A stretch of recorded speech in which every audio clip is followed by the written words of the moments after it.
அனைவருக்கும் வணக்கம். நான் கரோலினா சந்திரசேகரன். எனக்கு கொஞ்சம் உடம்பு முடியல. இருந்தாலும் கூட இந்த பதிவை வெளியிட வேண்டும் என்பது காலத்தின் கட்டாயம். அதனால் நான் வெளியிடுகின்றேன். மே 17, 18, 19 உலக அரங்கில் மறக்க முடியாத கருப்பு நாட்கள். ஆக இந்த நாட்களில் உயிர் நீத்த எமது உறவுகளுக்கு ஒத்த இனத்தவன் என்கின்ற அடிப்படையில் என்னுடைய கனத்த வணக்கத்தை தெரிவித்துக் கொள்கின்றேன். முக்கியமாக தற்போதைய காலகட்டங்களில் பெருந்தோட்ட நிர்வாகத்தினூடாக தொழிலாளர்கள் மிக மோசமான நிலையில் தாக்கப்படுவது அதிகரித்து வந்து கொண்டிருக்கின்றது. அண்மை காலமாக ரத்தனபுரி மாவட்டத்தில் 2 சம்பவங்கள், அதில் ஒன்று வீடு உடைப்பு சம்பவம், இன்னொன்று தொழிலாளர் ஒருவர் தாக்கப்பட்டது. அதன் பின்பு மஸ்கலியா முக்கா தோட்டத்தில் தொழிலாளர் ஒருவர் தாக்கப்பட்டிருந்த சம்பவம். அதன் பின்பு டெல்மார் தோட்ட தொழிலாளி தாக்கப்பட்டது. அதன் பின்பு சென்ட் மார்க் உடப்புசலாவ தொழிலாளி மகன் ஒருவர் தோட்ட அதிகாரி மற்றும் உதவி முகாமையாளர் கள உத்தியோகத்தர் கேபி இவர்களால் தாக்கப்பட்டிருக்கின்றார். இந்த சம்பவம் தொடர்ந்து நீடித்து வந்து கொண்டிருக்கின்றது. இப்போ நான் கேட்குற முக்கியமான விஷயம் என்னென்னு சொன்னால், மாற்றம் தேவை என்று பலரும் வாக்களித்து தேசிய மக்கள் சக்தி அரசாங்கத்தை முன்னிறுத்தி கொண்டு வந்திருக்கின்றோம். ஆனால் எங்கள் மீது கட்டவிழ்த்து விடப்பட்டிருக்கின்ற இந்த வன்முறைக்கு இந்த அரசாங்கம் என்ன இதுவரையும் எடுத்த நடவடிக்கைகள் என்ன என்று நிச்சயமாக கேட்க வேண்டும். ஏனென்றால் இந்த எந்த விஷயத்தையும் அவங்க இதுவரைக்கும் கண்டு கொண்டதாகவே தெரியல. அதே நேரத்தில் இதே நுவரெலியா மாவட்டத்தில் ஒரு தோட்டப்புறத்திற்கு இதே போன்ற ஒரு சம்பவத்திற்கு செய்தி சேகரிக்க சென்ற ஊடகவியலாளர்கள், சமூக அரசியல் செயற்பாட்டாளர்கள் அனைவரும் இதே தேசிய மக்கள் சக்தி அரசாங்கத்தின் சில பிரதிநிதிகளூடாக தாக்கப்பட்ட சம்பவம் நடந்து அரங்கேறி இருக்கின்றது. இது நிச்சயமாக வன்மையாக கண்டிக்கப்பட வேண்டிய விடயம். ஏனென்றால் இதே போன்ற ஒரு அட்டூழியத்திற்கு நானும் உட்பட்டவன் என்கின்ற நிலையில் இந்த காணொலியை நான் வெளியிடுகின்றேன். ஏனென்றால் இன்றைய தினத்தில் இளைஞர்கள் மாற்றத்தை எதிர்நோக்கி ஒரு அரசாங்கத்தை கொண்டு வந்து வச்சிருக்கீங்க. நான் அவங்களுக்கு எதிர்ப்பாகவும் பேசலை, யாருக்கு ஆதரவும் யாருக்கு எதிர்ப்பாகவும் பேசுறதுக்கு நான் இங்கே வரல. ஏன்னா நடந்திருக்கின்ற தவறுகள் அதை சுட்டிக்காட்ட வேண்டியது எங்களுடைய காலத்தின் கட்டாயம். ஏனென்றால் எங்களுடைய சமூகம் இன்று ஒரு ஒடுக்குமுறையின் உச்சத்தில் நின்று கொண்டிருக்கின்றது. இதை தட்டி கேட்கலன்னு சொன்னால் இது நீடித்து செல்லுமே ஒழிய என்றைக்குமே குறைஞ்சி போகிறதில்லை. ஏன்னா நாங்கள் ஒரு மோசமான விளிம்பில் நின்றுக்கிட்டு இருக்கிறோம். இன்றைக்கி யாரெல்லாம் எங்களுடைய அரசியல் தலைவர்களை வேணான்னு சொல்லி யாரெல்லாம் நீங்கள் ஒதுக்கி வச்சிங்களோ, இந்த மாதிரி சம்பவம் நடக்கிற நேரத்தில் முதலாளாக போய் நிற்கிறது அவங்களா தான் இருக்காங்க. அதற்காக 75-76 வருட வரலாற்றில் அவங்க சரியாக செஞ்சுக்கான்னு சொல்லி உத்தமர்கள் நான் சொல்ல வரல. அவர்களிடையும் தவறுகள் இருக்கின்றது, அதையும் ஆதாரத்தோடு சுட்டி காட்டினால முடியும். ஆக சமீப காலத்தில் கூட ஒரு அரசியல் செயற்பாட்டாளர், ஒரு மிகச்சிறந்த நண்பர், அவரிடம் இதை பற்றி நான் விசாரித்த போது அவர் சொன்ன ஒரே ஒரு கருத்து என்னென்னு சொன்னால், சந்திரசேகரன் நாங்கள் ஒரு இடத்துக்கு போயிருக்கிறோம், ஒரு தொழிலாளி தோட்ட அதிகாரியோட தாக்கப்பட்டிருக்கார். அதை நாங்கள் கேட்க போகிற நேரத்தில் அங்கே இருக்க தோட்ட கமிட்டி தலைவர்கள் கடிதம் எழுதி கொடுத்து சைன் பண்ணி கொடுத்து இதே அதிகாரத்தை எங்களுக்கு வேணும் அப்படின்னு கொடுத்துருக்குறாங்க. அப்போ நாங்கள் என்ன பண்ணுறது அப்படின்னு சொல்லி என்கிட்ட நேற்றைய தினம் அந்த முரண்பாடை என்கிட்ட முன் வச்சிருந்தார் ஒரு மிகச்சிறந்த நண்பர். அவரும் காணி உரிமைக்காக இந்த அட்டூழியங்களுக்கு எதிராக உரத்து குரல் எழுப்பக்கூடிய ஒரு நபர், ஒரு அரசியல் செயற்பாட்டாளர், சமூக செயற்பாட்டாளர் கூட.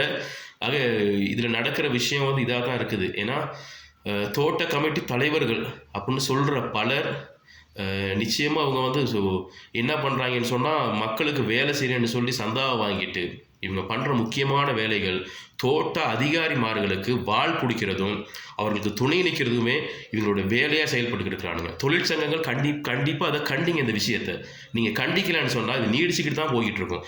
உங்களுக்கு சந்தா கொடுக்கறது உங்களை பார்லமெண்ட் உறுப்பினர்களாக, மாகாண சபை உறுப்பினர்களாக, அதை தாண்டி பிரதேச சபை உறுப்பினர்களாக வச்சு அழகு பார்த்துக்கிட்டு இருக்கிறது இந்த மக்கள்கிட்ட இருந்து பெறக்கூடிய அந்த சந்தா பணத்தை கொண்டு இவங்க வாழ்வாதாரம் நடத்தல. அது பிரச்சனை இல்லை, அதை பற்றி நான் பேச வரல.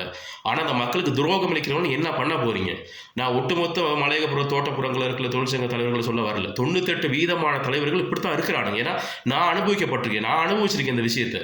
என்னுடைய கடை தொகுதி நிர்வாக பொறுக்கிகளால், தோட்ட அதிகார நிர்வாக வர்க்கத்தினால் உடைத்தெறியப்பட்ட போது அதில் தோட்ட கமிட்டி தலைவர் ஒருவனும் சேர்ந்து, அந்த நாயும் சேர்ந்து அவருடைய கடையை உடைத்திருந்தான். இது உண்மைக்கு நடந்த விஷயம். நம்ம சற்று நாள் பொறுத்து கொள்ளுங்க, ஆதாரத்தோடு நான் அதை உங்களுக்கு எல்லாத்தையும் சமர்ப்பிக்க தயாராக இருக்கிறேன். அந்த நேரத்தில் குறித்த தொழிற்சங்கம் அந்த தோட்ட கமிட்டி தலைவருக்கு கண்டிப்பாக நடவடிக்கை எடுத்தே ஆகணும். ஏன்னா இதை நாங்கள் இப்படியே விட்டோம்னு சொன்னால் இதை கேட்கறதுக்குன்னு ஆள் இருக்காது. இன்றைய கால இளைஞர்கள் யாரும் எங்கேயும் முதலமைச்சர் ஆகிற நேரத்தில் நம்ம இங்கே பட்டாசு போட்டு ஊர்வலம் நடத்திக்கிட்டு இருந்தீங்க, நிறைய நிகழ்ச்சிகள் நடத்துறீங்க, சந்தோஷத்தை வெளிப்படுத்துறீங்க. அது உங்கள் சொந்த உரிமை, அதை நான் தட்டி கேட்கறது வரல. ஆனால் நம்ம சமூகம், எங்களுடைய இந்த சமூகம் இப்படி தாக்கப்பட்டு, அடிக்கப்பட்டு, ஒடுக்கப்பட்டு, அநீதி இழைக்கப்பட்டு நடுத்தெருவில் நின்றுட்டு இருக்க நேரத்தில் அதுக்காக ஒரு கண்டன குரலை கூட ஏன் உங்களால் இந்த இளைஞர்களால் ஏன் எழுப்ப முடியல? இது நாங்கள் தவற விட்டோம்னு சொன்னால் இனி வர காலங்களில் யாரும் தண்டிக்க மாட்டோம். தயவு செய்து நீங்களாம் போராட்டம் செய்யாட்டியும் பரவாயில்ல, தயவு செய்து இவர்களுக்கு ஆதரவு ஒரு கண்டன குரலை சரி எழுப்புங்க. அதுதான் நாளைக்கு ஒரு மாற்றத்துக்கு வழிவகுக்குமே ஒழிய மாற்றம்னு சொல்லி நாங்கள் கொண்டு வந்து உட்கார வச்சுக்கிட்டு இன்றைக்கி என்ன நடக்குதுன்னு சொல்லி கொஞ்சம் பாருங்கள். ஏன் பிளான்டேஷன் மினிஸ்டர் ஊடாக 22 பெருந்தோட்ட கம்பெனி பொது முகாமையாளர்களை அழைத்து அவர்களுக்கு ஒரு கட்டளை பிறப்பிக்க முடியாதா? இந்த மாதிரி பண்ண வேணாம், பண்ணால் அவங்களுடைய கம்பெனி உரிமத்தை ரத்து பண்ணும் அப்படின்னு சொல்ல முடியாது. பாதுகாக்க வேண்டியது அரசாங்கத்தினுடைய கடமை. ஒரு நாட்டினுடைய பிரஜையை பாதுகாக்க வேண்டியது அரசாங்கத்தினுடைய கடமை. அதிகார வர்க்கம் அவங்களுக்கு என்ன உரிமை இருக்குது அடிக்கிறதுக்கு? முதல்ல சொல்லுங்க பார்ப்போம். யார் அந்த அதிகாரத்தை கொடுத்து அடிக்கிறதுக்கு? இன்னைக்கு காவல்துறையினருக்கு கூட அடிக்கிறதுக்கு அதிகாரம் இல்லைன்னு சொல்லி சட்டம் சொல்லுது.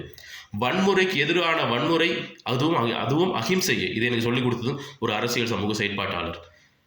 அந்த அந்த அந்த அந்த வன்முறைக்கு எதிரான வன்முறையை நாங்களும் பிரயோகிக்க தொடங்கினால் இந்த மலையகத்தில் எந்த ஒரு நிர்வாகமும் தாங்காது, எந்த ஒரு தோட்ட அதிகாரி வேலை பார்க்க முடியாது.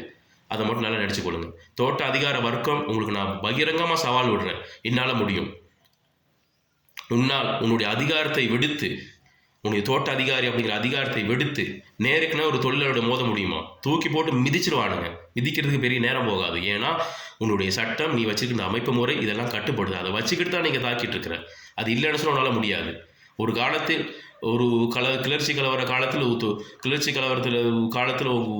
தோட்ட அதிகாரிமாரில் அனைத்து அவ்வளோ பேரையும் பாதுகாத்தது யாரும்? தொழிலாளர்கள். ஏன்டா அடிக்கிறீங்க? உங்களுக்கு தாண்டா உழைச்சி கொடுக்குறோம். உறிஞ்சி எடுத்துக்கிட்டு எல்லாம் சுகபோக வாழ்க்கை நீங்கள் வாழ்ந்துக்கிட்டு இருக்கீங்க. அடிக்கிறதுக்கு உனக்கெல்லாம் யாரா உரிமை கொடுத்தது?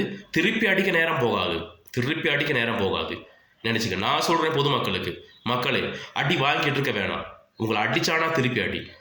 சட்டமே சொல்லுது, என்னை ஒருவன் கொலை செய்ய முற்படுவானாக இருந்தால் அவனை தாக்குவதற்கு எனக்கு உரிமை உண்டு. என்னை பாதுகாத்துக் கொள்வதற்காக நான் தாக்குவதற்கு எனக்கு உரிமை உண்டு. உங்களை அடிப்பானதை கண்டிப்பாக திருப்பி அடிங்க. அப்போ தான் மாற்றம் வரும். இல்லைன்னு சொன்னால் இதில் மாற்றமே வராது. என்றைக்குமே அஹிம்சையில் நானும் போராடிக்கிட்டு இருக்க வேண்டாம். நானும் வன்முறையை ஏற்றுக்கொள்ளும் நபர் அல்ல. ஆனால் அநியாயமாக, அட்டூழியமாக எங்கள் மீது கட்டவிழ்த்து விடப்படுகின்ற வன்முறைக்கு எதிராக நாங்கள் எங்களை பாதுகாத்துக் கொள்ள வேண்டிய தேவை எங்களுக்கு உள்ளது. இதை நான் ஆணித்தனமாக தெரிவித்துக் கொள்கின்றேன். ஏனென்றால் அது மோசமான மிக மோசமான காலப்பகுதியில் நாங்கள் நின்று கொண்டிருக்கின்றோம். ஆக ஏன் இன்னைக்கு அரசாங்க கவனத்தில் எடுக்கணும். அரசாங்கத்துக்கு தெரியாதா? மாண்புமிகு உயர்பீடத்தில் இருக்கிற யாருக்கும் இந்த விஷயம் தெரியாதா? ஏன் தெரிய மாட்டேங்குது? சமூக வலைத்தளங்கள் ஊடாக எவ்வளோ விஷயங்கள் போய்கிட்டு இருக்குது. இன்னைக்கு ஆரம்ப காலங்களில் மாதிரி இந்த காலம் இல்லை. ஒரு செகண்டுக்குள்ளே எல்லாமே வெளியே போயிடுது. ஆனால் ஏன் இன்னைக்கு இந்த அரசாங்க தொழிலாளர்கள் மீது கட்டவிழ்த்து விடப்படுகின்ற வன்முறையை ஏன் கண்டிக்க மறுக்கின்றது? அப்போ தோட்ட நிர்வாகத்துக்கு, தோட்ட கம்பெனி நிர்வாகங்களுக்கு சார்பான அரசாங்கமா? ஆக பாட்டாளி வர்க்க மக்களுக்கான அரசாங்கம்னு சொல்லி கொண்டு திரிகின்ற இந்த அரசாங்கம் இது பாட்டாளி வர்க்க மக்களுக்கான அரசாங்கமா என்கின்ற கேள்விதான் இப்போ எனக்கு எழும்புது. முரண்பாடுகளை மட்டும்தான் முன்வைக்கிறேனே ஒழிய வேற எதையும் நான் முன்வைக்க வரல. ஏன்னா இந்த மக்கள் பாதுகாக்கப்பட வேண்டும். அவர்களுடைய உரிமைகளும் கௌரவமும் மாண்பும் பாதுகாக்கப்பட வேண்டும். ஏனென்றால் காட்டை அழித்து நாடாக்கியவர்கள் நாங்கள். உனக்கிட்ட அடி வாங்கிட்டு போகிறதுக்கு நாங்கள் ஒன்றும் கிடையாது நினச்சிக்க. அது மட்டும் நடக்கும். அதே நேரத்தில் எங்களுடைய சமூகத்தில் பாடுபடுகின்ற சமூக செயற்பாட்டாளர்கள் கண்டிப்பாக இருக்கிற நீலகாமம், ரத்னபுரி நீலகாமம் பகுதியில் தொழிலாளர் குடியிருப்பு தெரியப்பட்ட போது சுகுமாரன் விஜயகுமார் என்கின்ற ஒரு சமூக நல சட்டத்தரணி தாமாக முன்வந்து ஆஜராகி இந்த வழக்கை தொடர்ந்து நடத்தி சென்று கொண்டிருக்கின்றார். அதே போல என்னுடைய உரிமை சார்ந்த போராட்டத்திலும் வழக்கு தொடரப்பட்ட போது சட்டத்தரணி திரு மோகனதாஸ் அவர்கள் இதுவரையிலும் வாதாடி வருகின்றார். இவர்களை தயவு செய்து இவர்கள் போன்றோர்களை பாதுகாக்கப்பட வேண்டும். ஏனென்றால் இவர்கள் போன்றோர்கள் எமது சமூகத்திற்கு தேவை. அதை தாண்டி முன்னாள் பாராளுமன்ற உறுப்பினர் தோழர் திரு திலகராஜ் அண்ணா அவர்கள் எம்முடைய மலையகம் சார்ந்த தேவை குறித்த ஒரு ஆவணத்தை தற்போதைய தமிழ்நாடு சட்டசபை சபாநாயகரிடம் கையெழுத்திருக்கின்றார். அதன் எதிரொலி என்ன நடக்கும் என்று எனக்கு சொல்ல முடியாது. ஆனால் அவருடைய முயற்சி பாராட்டத்தக்கது, வரவேற்கத்தக்கது. வாழ்த்துகின்றேன். நன்றிகள். இவருடைய முயற்சி மீண்டும் தொடர வேண்டும் என்று சொல்லுகின்றேன். அதுக்காக அவருக்கு நான் சார்பாக பேசணும்னு சொல்ல வர வேணாம். நியாயத்தை ஏற்றுக்கொள்ள வேண்டும், அநீதியை எதிர்க்க வேண்டும். இதற்கு எமது இளைஞர்களும் தயாராக வேண்டும் என்று கூறிக்கொண்டு நானும் விடைபெறுகிறேன். தொடர்ந்தும் என்னுடைய காணொளிகள் வெளிவரும். மக்களுக்கு அநீதி இழைக்கப்படுமாக இருந்தால் அதை தட்டி கேட்பதற்கு யாரும் தயங்கக்கூடாது. அந்த துணிச்சலை நீங்கள் வளர்த்துக் கொள்ள வேண்டும். ஏனென்றால் நாம் அநீதியாக செயல்படவில்லை, அநீதிக்கு எதிரான குரலாக முன்வைக்கின்றோம். இதை எல்லோரும் வளர்த்துக் கொள்ள வேண்டும். நன்றி.